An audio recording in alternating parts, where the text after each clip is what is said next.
어쨌든 뭐 이번 주까지만 다들 첫 시간이니까 또 새해 복 많이 받으세요. 오늘이 마지막이에요. 다음 주부터는 안 하니까. 그리고 뭐 매 과목마다 이것도 마찬가지인데 이제 오늘 첫 시간이니까 간단하게 오리엔테이션 겸 뭐 중점적으로 여러분들이 수업 들을 때 어디에 좀 방점을 놓고 수업을 들어야 되는지 또 공부 방법이나 이런 것들 좀 설명을 해 드릴게요. 그리고 무조건 뭐 이런 것도 제가 이렇게 나눠드리는 자료 같은 거는 꼭 처리를 해 두시고 그 다음에 그것과 관련된 노트 같은 거 과목마다 하나씩 이렇게 노트를 마련하셔가지고 필기도 필기지만 또 그것과 오늘 뭐 또 얘기를 해줬지만 그것과 관련된 본인이 뭐 분명히 들으시다가 궁금하거나 또 관련된 책이나 뭐 이런 거 아직 1, 2월이기 때문에 뭐 3, 4월에 그럴 시간이 없으시겠지만 1, 2월까지는 좀 관련된 책도 읽어보시고 찾아서 또 뭐 이렇게 자기 의견도 좀 정리를 해보시고 이런 것들을 하는 게 굉장히 중요하죠. 뭐 기본적으로 제가 이제 학위 마치고 돌아와서 귀국해가지고 이렇게 대학 강의도 하고 이렇게 학원 강의도 하고 하다 보면 이 놀라운 사실이 이렇게 대학에서 철학과는 이제 요즘 또 뭐 강사법 이런 것 때문에 막 학교는 난리도 아니에요. 막 다 이제 근데 이제 되게 웃긴 게 학교에서 철학과는 사라지고 있는데 몇 년 전부터 우리 사회에 막 아시죠? 인문학 열풍은 불어가지고 막 니체 강의, 뭐 공자, 맹자, 동양 철학, 서양 철학, 막 인문학 특강 같은 걸 이렇게 많이 하는데 그게 왜 그런가? 거기에는 이제 크게 한 5년, 10년 전부터 우리나라 사회에서도 큰 변화가 있었고 세계적으로도 여러분들이 생각해 보시면 4차 산업혁명 뭐 이런 거 들어보셨겠지만 이제 예전에는 우리나라가 경제발전 수준에 따라서 거의 서양 자본주의나 서구 자본주의를 무조건적으로 막 받아들이고 쫓아가기만 하면 됐던 시대에는 좀 인재상이라고 그러죠. 물론 국정원 경호처나 뭐 공공기관 공무원뿐만 아니라 대기업 같은 데서도 그냥 일 시키면 말 잘 듣고 막 주는 거 다 하고 뭐 이런 사람들, 그러니까 암기형 과목들을 많이 했다면 이제 어느 순간부터는 이제 우리가 서양들과 좀 대등한 차원에서 좀 창의성도 필요하고 또 선도해 나가는 역할들도 하고 또 이제 아까 얘기해 드린 대로 이제 4차 산업혁명 되니까 옛날처럼 막 이렇게 그저 시키는 대로 잘하는 관료주의적인 사람들 가지고는 이제 서구 자본주의 여러분들이 아시는 선진국들과는 어때 경쟁이 잘 안 되는 거야. 그러니까 대기업에서도 그죠? 우리나라가 그냥 인문학 열풍이 불게 없어요. 그냥 갑자기 논술이나 혹은 인문학적 소양을 보겠다 그러면서 막 철학이나 이러니까 이제 뭐 넓고 얕은 무슨 그죠? 뭐 지적인 대화 뭐 이런 책들도 막 나와가지고 대학생들도 막 학교에서 많이 읽더라고요. 그래서 제가 지적인 대화를 넓고 얇게는 못 하는데 그죠? 이 지적인 대화를 안 해본 사람이다 이렇게 얘기를 했는데 그래서 이제 첫 번째는 그러한 그러니까 여러분들이 이제 특히 논술이나 면접에서 또 혹은 이후에 그런 글들을 읽을 때 이해를 하려면 기본적으로 한 사회 혹은 사회 구조라든가 이런 변화 방향이라든가 이런 걸 읽으려면 그거의 뿌리인 그죠? 우리가 인문학적인 사유가 좀 필요하니까 그래서 이제 여러 가지 논술에도 뭐 우리가 이제 국정원 논술에도 옛날에도 마찬가지였고요. 영어초에도 뭐 작년에도 보면 뭐 한나 아렌트라든가 근데 그런 악의 평범성 뭐 이런 거라든가 또 뭐 플라톤, 소크라테스 뭐 너무 자주 나와요. 아리스토텔레스, 뭐 동서양 철학, 맹자 뭐 이런 게 기본적인 좀 그 베이스가 없으면 텍스트가 나와도 이해하기 힘들어. 심지어는 그 NIAT 언어에서도 뭐 제가 지난달에도 뭐 얘기를 해드렸는데 이황, 이기 이론론 막 이런 게 나오면 유학이 뭐고 우리가 특히 유교문화권이라고 얘기할 때 뭐 그러니까 공자나 맹자 뭐 그리고 이런 성리학적인 뭐 혹은 사사상경 뭐 이런 거를 잘 이해를 못하면 그러니까 특히 동양 사회와 서양 사회가 다른 점 또 동양 문화와 서양 문화 그러니까 이 서구의 자본주의나 이거의 뿌리가 된 서양 철학의 역사라든가 사상사라든가 그러니까 뭐 특히 정치, 외교, 경제도 마찬가지예요. 여러분들이 보시면 뭐 우리가 마이클 샌델의 뭐 정의론이나 이런 걸 이해하기 위해서도 또 뭐 이상주의, 현실주의 이런 거 뒤에는 항상 누가 있냐면 뭐 칸트라든가 헤겔이나 로크 뭐 이런 사람들의 흉 뭐 이런 사람들의 철학적 전통이 있었기 때문에 그런 걸 이해하지 않고 좀 어느 정도까지 이해하지 않고 이런 글들을 읽으면 막 흔히 우리가 뭐라고 그래 난독증 막 글자인데 한글인데도 이해 못하는 거죠. 악의 평범성, 막 존재의 부조리, 막 이런 말들 들으면 이게 무슨 뜻인가 이런 게 있기 때문에 그래서 첫 번째는 아마 우리가 이제 뭐 1월, 2월 8번 수업을 통해서 첫 번째는 뭐 가장 중심이 되는 서양 사상과 사상 철학들을 좀 체계적으로 정리하고 인문학적인 역사나 사상 이런 내용들을 좀 이해를 하셔야 돼요. 그래서 그런 거 공부를 해야 이제 자주 그 논술 제시문으로 출제되거나 제시문으로 나오는 인물들 중심으로 해서 조금 공부를 하셔야 되고 그리고 이제 또 하나는 이제 제가 좋아하는 말 중에 하나가 칸트가 그런 얘기를 했어요. 그 계몽이란 무엇인가 뭐 이런 책을 쓰면서 철학 이제 오늘 아마 시작을 할 텐데 여러분들이 사실은 이 서양 철학사, 동양 철학사, 뭐 인문학 이런 거 하려면 서양 철학사만 해도 한 2학기 강의 막 이런 걸 들어야 되는데 뭐 그렇게 여러분들이 막 깊게 들을 시간도 없고 뭐 그리고 그렇기 때문에 아마 압축해서 좀 필요한 것들만 얘기를 해드릴 텐데도 우리가 흔히 이 철학적 사유 뭐 이렇게 얘기하면 철학이 뭐지? 막 이런 거부터 이제 헷갈리기 시작하죠. 그러니까 뭐 우리가 의대, 법대 그럼 너무 명확해. 경제학과 뭐 이런 것도 그러면 들어가서 물리학과, 생물학과 그러면 뭐를 공부하는지 확실한데 철학 그러면 애매모호하죠. 그래서 저도 처음에 철학과 간다 그랬더니 저희 어머니께서 뭐 점집 차리려 그러니 그랬더니 뭐 사주 관상 물론 동양 철학도 배워요. 그래서 사주나 관상, 손금 이런 것도 배워요. 그러니까 좀 그 대학교 한 3, 4학년 때 막 그런 알바도 해. 이렇게 돗자리 깔고 궁합 막 이러면서. 근데 괜히 그럴 때 있어요. 이렇게 그 축제 때 이렇게 왔는데 여성분이 너무 이쁜 거야. 그럼 무조건 둘이 안 좋다 헤어져야 된다 막 이렇게 얘기하면서 그런 것도 하고.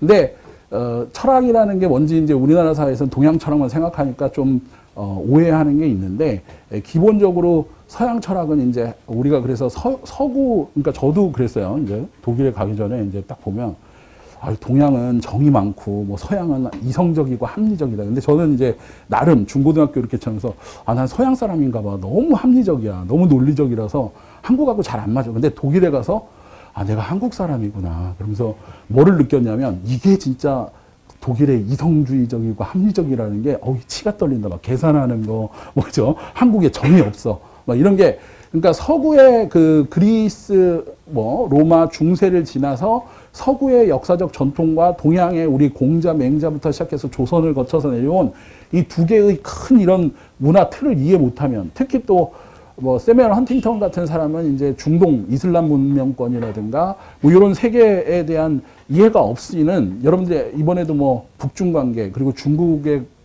같은 이런 거를 이해할 때에도 당연히 중화주의 예전에 있었던 중국이 갖고 있었던 그런 것들을 이해를 못하면 그 사회를 잘 이해를 못하죠. 근데 여기에는 아까 전에도 제가 얘기해드린 이제 칸트가 서구 문명에 대해서 뭐 얘기를 할 때도 스스로 사유하는 그래서 이제 필로소피렌이라는 말을 쓰는데 이제 독일어로 이게 철학, 필로소피 그러니까 즉 철학은 배우는 것이 아니라 철학하는 방법을 배운다 뭐 이렇게 얘기를 했어요. 그래서 철학하는 방법이라는 건 뭐냐면 사람이 계몽주의적으로 자기 스스로 생각하기 시작하는 거예요. 그러니까 뭐 물론 여기서도 마찬가지인데 이제 선생님 말을 듣는다고 해서 무조건 수용하는 것이 아니라 스스로 사유하는 법, 체계적으로 생각하는 법. 그러니까 사실은 첫 번째로는 아까 제가 말씀드린 대로 그 내용적으로 서구 뭐 철학사라든가 동양 철학사라든가 또 사상가들 역사 뭐 이런 거에 관해서 내용을 배우는 것도 있지만 두 번째는 이 사람들이 어떤 방식으로 생각하고 어떤 식으로 했구나라는 거에 접근하면서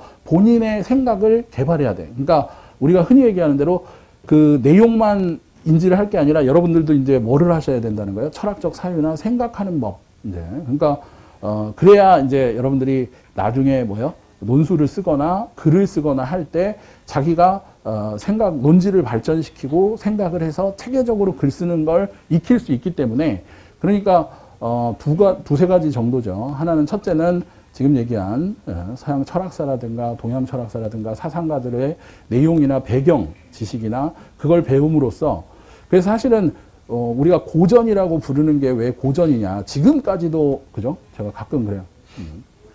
소크라테스가 유명해요. 방탄이 유명해요. 누가 그러더라고요. 그래서 제가 수업 시간에 그래서 지금이야 우리가 볼 땐 방탄소년단이 더 유명하대. 왜냐하면 방탄은 자기가 아는데 소크라테스는 내가 모르니까 방탄소년단이 훨씬 유명하다 이거야. 지금 전 세계에서 방탄소년단을 아는 사람이 소크라테스를 아는 사람보다 훨씬 유명하지 않느냐, 많지 않느냐, 막 이렇게 얘기하는 거예요. 그래서 철저하게 주관적인 편견이다 얘기를 해주면서, 왜냐하면 방탄이 과연 3000년 이후에, 그죠? 3000년 이후에도 다른 나라에서 뭐 물론 진짜 아미가 그때까지 전승이 되면 아미들이 전승이 돼서 후대에 후손에 막 해서 그 음악을 듣고 막 음악성을 뭐 얘기할 수는 있을지도 몰라. 하지만 소크라테스나 플라톤 또 혹은 우리가 공자, 맹자 이렇게 얘기하는 분들 4대 성인 중에 공자와 소크라테스 벌써 둘이 들어가 있죠. 뭐 예수님하고 부처님 뭐 빼고. 근데 그 4대 성인 중에 왜 들어가 있는가? 그분들이 인간의 본성에 대한 얘기들을 한 게 또 그것이 학문을 발전시켰고 지금도, 그러니까 이제 나중에 제가 철학 얘기해 보면 이게 3000년 전의 얘기인데도 지금 우리에게도 딱 들어맞아. 그러니까 여러분들이 성악설, 성선설. 근데 그 라인홀드 니버라는 사람의 그 도덕적 인간과 비도덕적 사회, 뭐 그래서 이 사회 구조를 이해하고 지금 우리에게도 소통 문제 막 싸우고 그러면 인간의 이기적, 그러니까 이 사회 구조와 갈등의 원인 이런 걸 탐구하다 보면 결국 인간의 본성에 천착하게 되고 그 인간의 본성에 대한 논쟁, 뭐 아까 얘기한 한나 아렌트 악의 평범성 막 이런 거 보면 왜 나치나 그죠? 아이히만 같은 사람들이 출연했고 그 사회 구조가 어떻게 됐고 이런 것들을 이렇게 생각을 한 게 이 고전에 나오는 아까 그 사유하는 철학적 사유가 지금도 유효하기 때문에 우리가 고전이라고 하는 거예요. 그러니까 우리 사회 구조에서 특히 이제 국정원이라든가 이런 데서 왜 이런 게 중요하냐? 여러분들 한번 생각을 해보시면 이 정책을 위반하고 정책에 대한 평가를 하고 비판적 사고를 할 때 잘못하게 되면 그죠? 만약에 우리 사회에 대해서 제대로 그걸 인지하고 인식해야 그 다음에 앞으로 갈 방향이라든가 정책을 이해하고 이렇게 인간을 이해하고 사회를 이해하고 또 정치나 이런 거에 대해서 파악을 해야 올바른 그 방향성을 가질 수 있겠죠. 어떻게 보면 그렇기 때문에 이제 지금 4차 산업혁명 시대에 이제 인문학에 우리가 한 5, 6년 전부터 인문학 강좌나 이런 게 열풍을 분 게 이제 앞으로 도래하는 시대에는 웬만한 것들은 다 AI가 할 거야. 그죠? 그렇다면, 뭔가 기획하고 사회의 방향을 이끌어 가려면 그거에 대해서 생각하는 힘, 요런. 그래서, 가끔 칸트도 그렇고 이제 뭐, 이 사유에도 근육이 있다. 여러분들이 제가 가끔 그래요. 신체적인 근육은 어때? 막 피트니스 센터 가서 막 운동을 해야 어때? 막 근육들이 생겨나잖아. 그러니까 뭐 가장 좋은 게 몸, 신체 근육도 많고 정신의 근육도 많아야 되는데 한쪽에 너무 치우쳐서 정신에는 괜찮은데 이제 몸에 지방이 끼고 막 이런 케이스도 있어요. 근데 여러분들도 이제 생각의 근육들이라는 거는 책을 많이 읽고 생각을 많이 하고 글도 많이 써보고 그래야 이제 여러분들이 제가 볼 때도 그래 이제 앞으로 현대 인재상들은 어디 가서 자기 의견을 논리적으로 그죠? 토론 같은 거 할 때, 회의 같은 거 할 때 자기 의견을 그러니까 굳이 국정원 경호처가 아니더라도 다른 대기업 뭐 어디 가더라도 자기 의견을 논리적으로 좀 전개할 수 있고 얘기할 수 있고 또 그리고 그걸 체계적으로 파악해서 비판적으로 이제 글을 쓰고 이런 데 다 필요한 능력들이기 때문에 선발 과정에서부터 그러니까 단지 논술이 아니라 면접이라든가 또 하나는 우리 뭐 정보영향평가 그런 데서도 이런 사상이나 역사, 철학과 관련된 문제들이 출제될 수 있기 때문에 여러분들이 꼭 두 가지에 초점을 맞추셔서 하나는 이 사상가들의 생각이나 내용을 좀 이해하는 내용적으로 접근을 하시고요. 두 번째는 철학하는 법, 아까 칸트가 얘기하는 철학함을 가르친다. 그래서 여러분들 스스로 생각하는 방법이나 이런 깨우침 같은 걸 좀 얻으셔야 그러니까 나중에는 누군가에게 묻지 않고도 자기가 스스로 생각해서 결론에 도달할 수 있는 그런 것들을. 근데 이제 또 너무 심오하게 빠지면 돌아올 수 없는 강을 건너요. 그래서 철학에 가끔 철학과 간다 이렇게 철학으로 유학을 가려는데 괜찮을까요, 교수님? 뭐 이렇게 저한테 그러면 제가 그래요.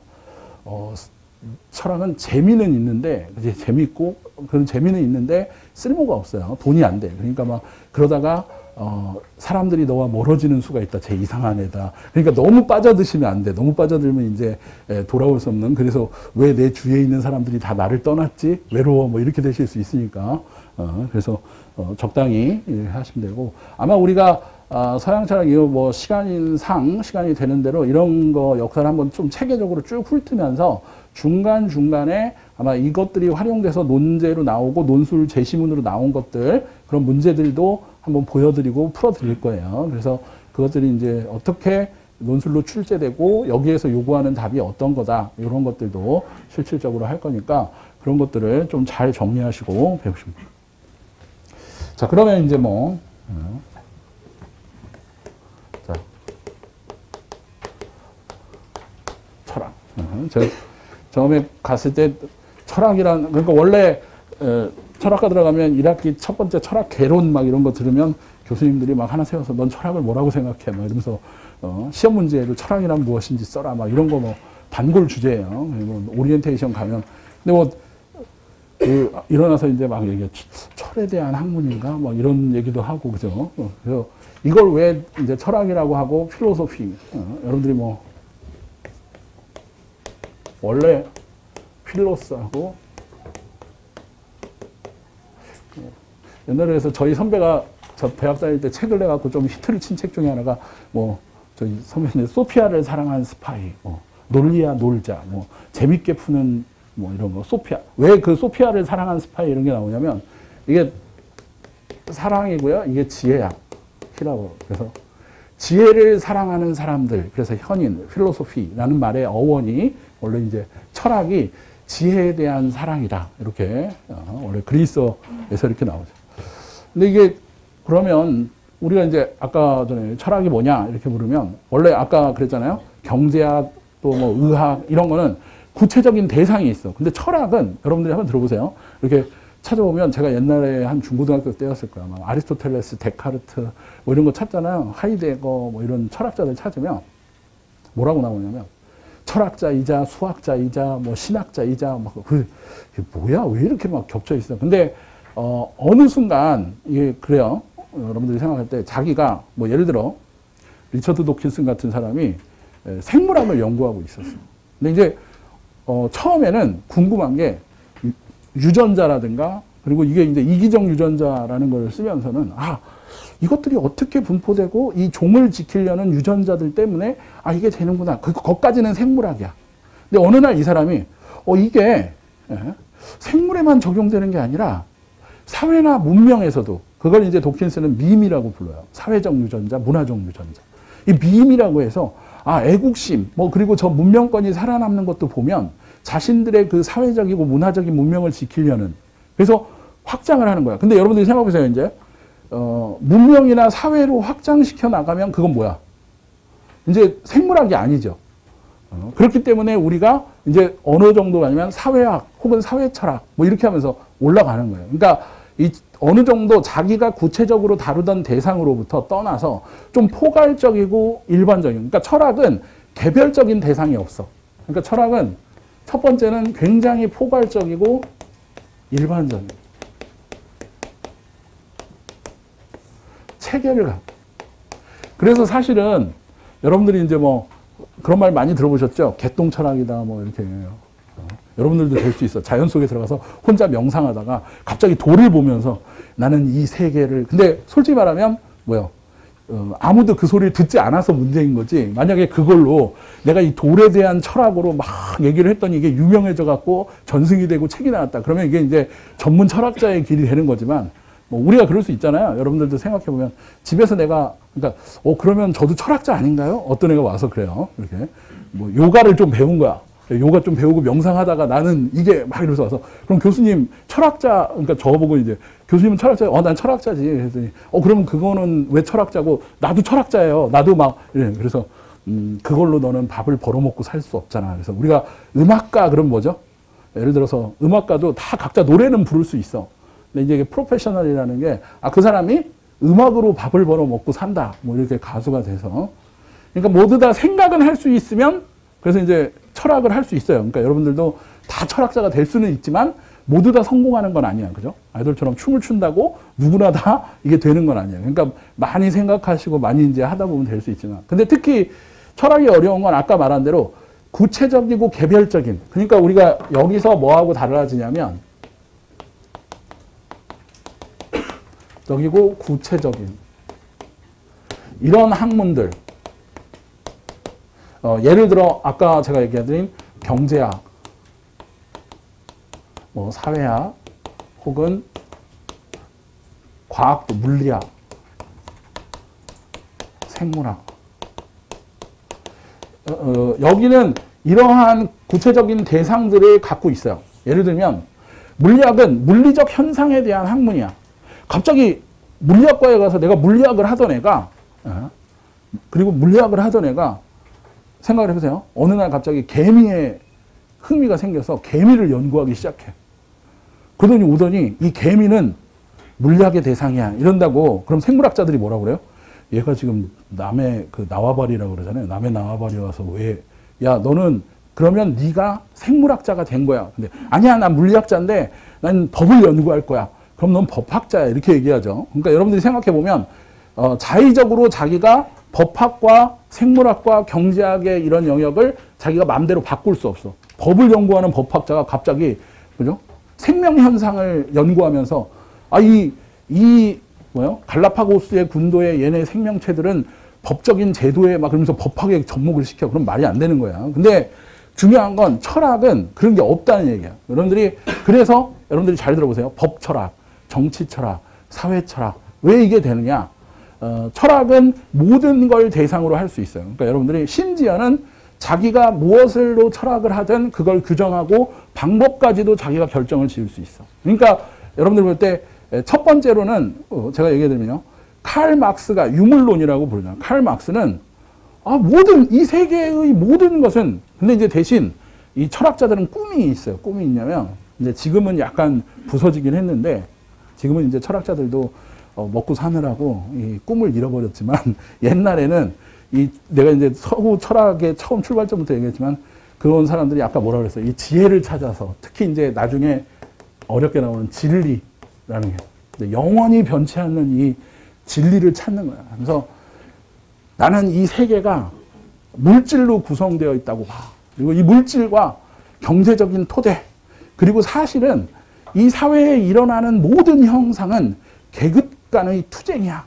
그러니까 이제까지 부르조아와 왕과 인류의 역사는 모든 계급의 투쟁의 역사였고 물질과 경제적 토대를 뒷받침으로 하는 생산 양식과 생산 관계의 변화였다. 유물론이에요. 이게 칼 막스가 세상을 바라보는 유물론적. 근데 헤겔은 아니야. 그죠?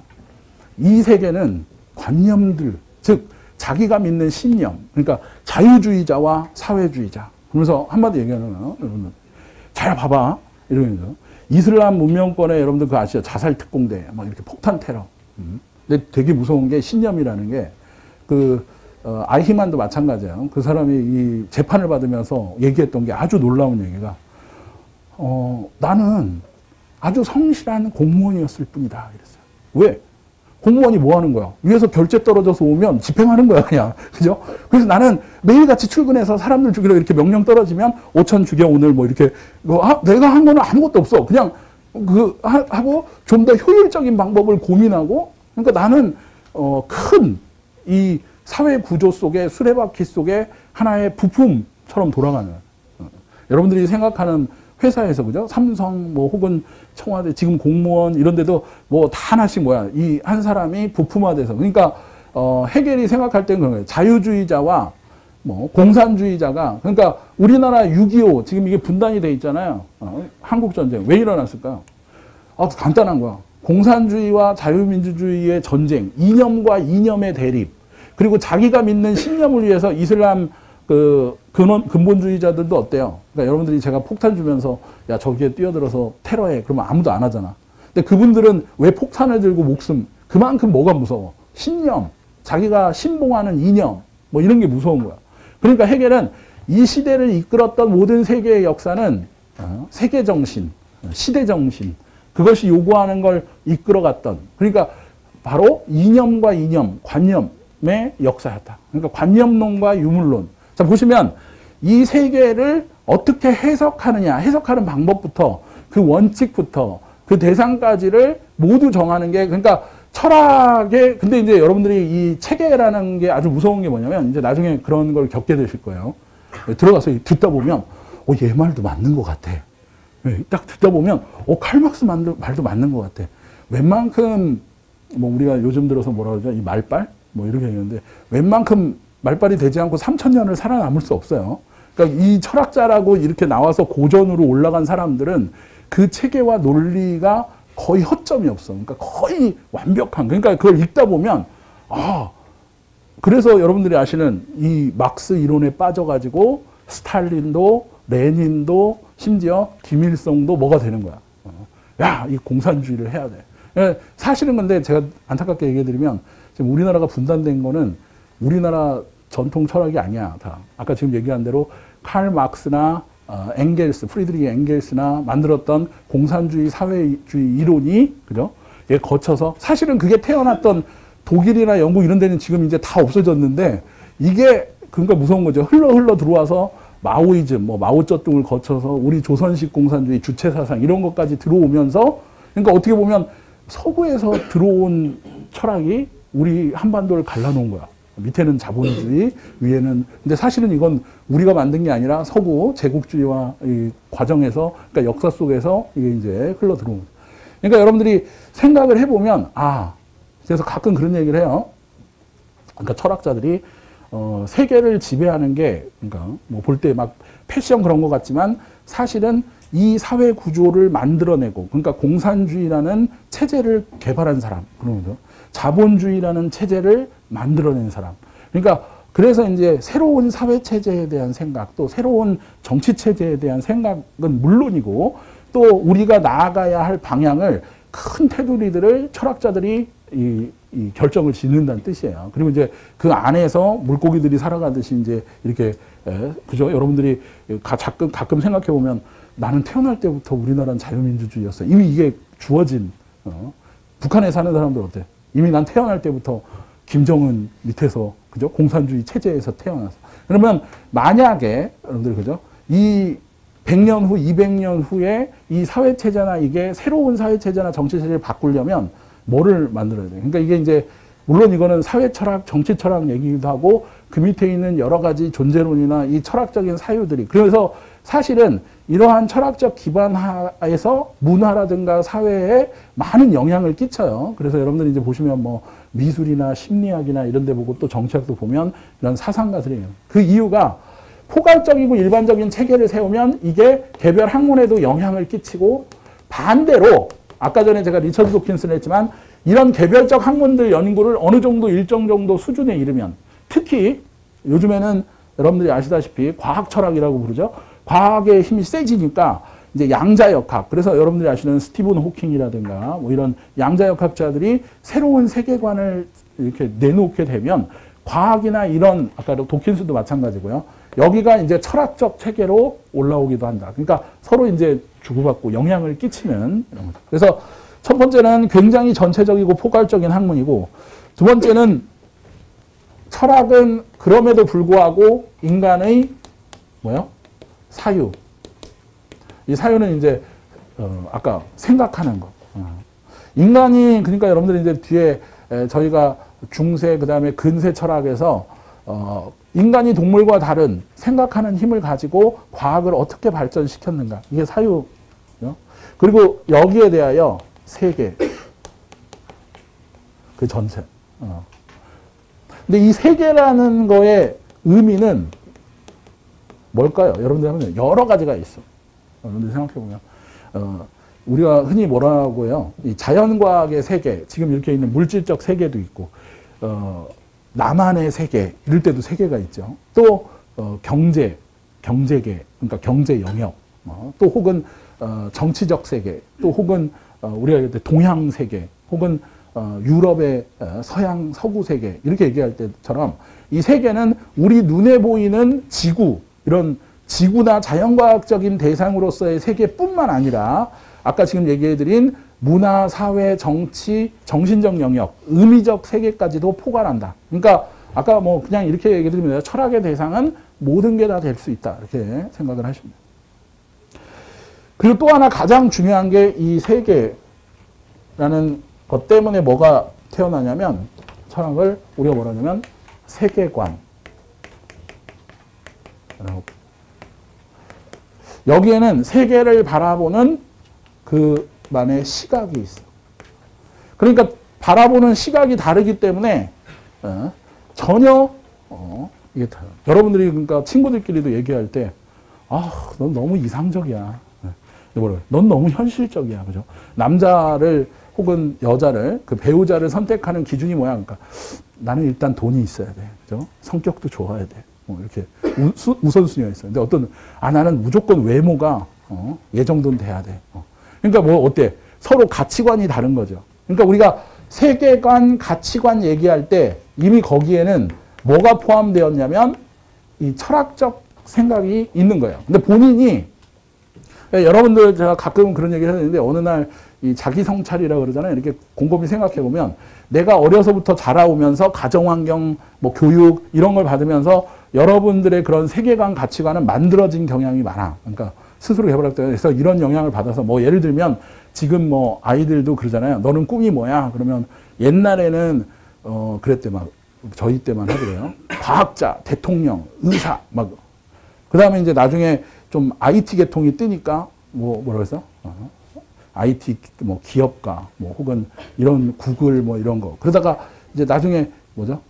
연예인들이 유재석 씨나 뭐 이런 분들이 막 뜨니까 연예인, 가수, 연기자 막 이렇게 뜨다가 요즘은 애들한테 딱 물어보면 무조건 건물주가 최고다. 그죠? 그러니까 이제 건물 하나 빡 사서 이 새 받아 먹고 사는 게 최고다. 근데 이게 사실은 그냥 바뀌는 게 아니야. 뭐를 반영하는 거냐면 우리 사회에서 옛날에는 뭐 사자 들어가는 판사 이런 걸 높게 쳐줬다가 그 다음에는 그러니까 아주 옛날에 연예인들을 딴따라라고 부르던 시대에는 아이들의 꿈이 그렇게 될 리가 없죠. 딴따라라고 막 불리던 시절에는 난 연예인이 될 거야. 그런 게 없어. 요즘에는 또 뭐 4차 산업혁명하고 뭐 크리에이터? 막 이런 거 나오면 난 크리에이터가 될 거야. 왜 그래요? 지금 사회에서 그러한 평가를 하니까 그게 아이들의 꿈에 영향을 끼치는 거지. 그러니까 여러분들이 할 때 이제 돈이 중요한 문제야 이렇게 생각을 하게 된 게 왜냐면 우리 사회가 한 5년, 10년 전부터 이렇게 변한 거야. 그러니까 옛날에는 뭐 돈이 없어도 행복할 수 있어. 막 돈이 없어도 사랑만 있으면. 근데 요즘은 어때요? 무슨 소리야. 옛날에는 그래서 그랬대요. 돈으로 살 수 없는 것들도 있지. 그러면 요즘 한 6, 7살은 다 살 수 있어요. 요즘 아직도 생각을 저렇게 하시네. 거의 꼰대네. 막 이러면서. 왜 그러냐면 이제 친구도 다 살 수 있고 사랑하는 것도 다 살 수 있어요. 왜 살 수 없다고 생각하세요? 이렇게 된 것도 사실은 우리 사회가 그죠? 뭐 그만큼 연봉이라든가 뭐 돈, 물질적인 이런 게 반영한다. 그러니까 세계관이나 가치관은 이미 하나의 철학적 태도나 이게 반영된 결과라고 생각을 하시면 돼요.